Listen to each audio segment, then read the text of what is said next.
আজকে আমি সারা দিনের জন্য কি রান্না বান্না করলাম সেগুলোই থাকবে আজকের ভিডিওতে। আশা করি আপনারা সবাই ভিডিওটি দেখে সুন্দর একটি কমেন্ট করে যাবেন। আসসালামু আলাইকুম। সকালে ঘুম থেকে উঠে ফ্রেশ হয়ে চলে আসলাম রান্নাঘরে। এদিকে রান্নাঘরে আসতে না আসতেই আমার ছেলে ফ্রেশ হয়ে এসে বলতেছে আমাকে কিছু খেতে দাও। পরে ওকে নাস্তা দিয়ে এসে আমি আবার চলে আসলাম রান্নাঘরে।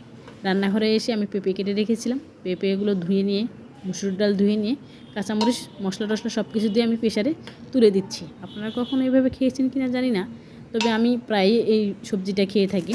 তবে আমার অনেক ভালো লাগে এবং স্বাস্থ্যের জন্য অনেক উপকার। আপনারাও খেয়ে দেখবেন, আশা করি আপনাদেরও ভালো লাগবে। আমি প্রেসারে সব কিছু দিয়ে তুলে উঠিয়ে দিচ্ছি। এদিকে আবার মাংসগুলো ধুয়ে নিচ্ছি। ধুয়ে নিয়ে সবগুলো সুন্দরভাবে উঠাই নিচ্ছি।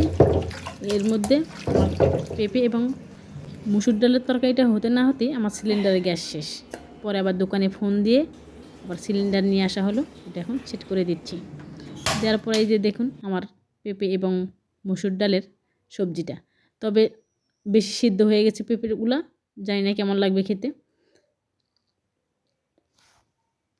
পরে মাংসগুলো আবার প্রেসারে দিয়ে মশলা টশলা সব কিছু দিয়ে আমি একটু হালকা এমনি কষিয়ে নিচ্ছি।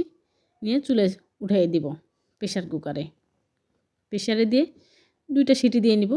সিটি দেওয়া হয়ে গেলে পরে আবার আমি সুন্দরভাবে আস্তে আস্তে কষিয়ে নেব। আর মাংস বিশেষ করে যত কষানো হয় আমার মনে হয় ততটাই বেশি মজা লাগে।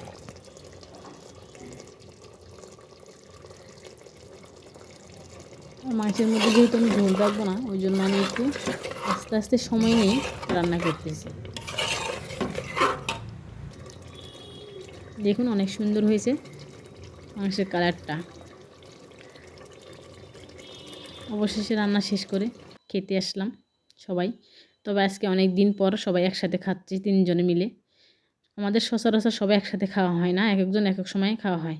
ধন্যবাদ সবাইকে আমাদের এই ভিডিওটি দেখার জন্য।